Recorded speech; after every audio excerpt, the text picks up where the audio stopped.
Good afternoon. Today we are going to be working on my 1991 Mitsubishi GTO twin turbo. This is a true twin turbo car featuring both turbos and all of the joyous technological advances of 1991 that don't work in this car. Got a couple things we got to do. The shifter bushings in here are pretty sloppy, so we're going to see if we can get those all taken care of. I got a bad harmonic balancer. It jumped out of the car in there, so the alternator belt is not doing anything. And I've got a steering rack boot for the steering rack on this side that is going to get replaced as well. I have all these parts kicking around somewhere, but the first step is going to be to get the wheels loosened, get the wheels off after we jack the car up, and go from there.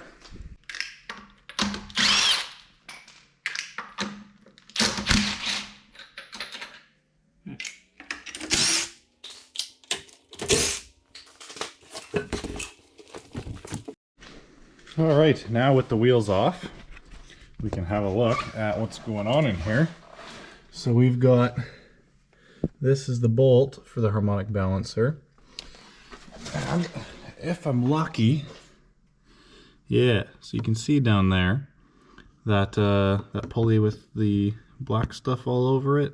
That's the bushing that used to be attached to the old, it's buried somewhere over there. I'm not even gonna go find it, but that's what we gotta take off and put a new belt on and go from there. Do ba do ba do ba do ba do ba do ba do ba do ba do boo do a boo ba do ba do boo boo ba do a do ba do ba do a do ba do ba do do do a do ba do ba do.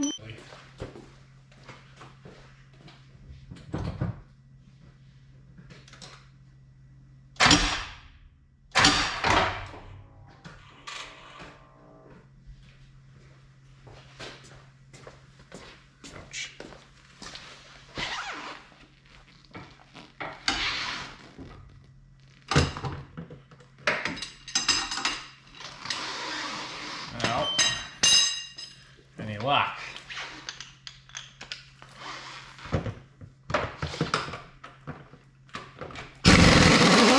No way.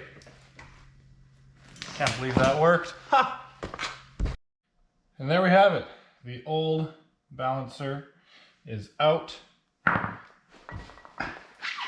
me get the new one to show you what we've got to replace it. This is the unit that's going in. So this is custom billet aluminum from 3SX. And this is the old one here. It weighs probably 3 or 4 times as much. This aluminum one is light, which means we're going to be freeing up some extra horsepower, less rotational energy, and should be good. All right, we got the new idler pulley put in, the new balancer put in, new belts tightened up, both of them. Let's give it a fire and see if our battery light on the dash goes off. There she goes. Just the coolant light on there because the sensor's fucked on it.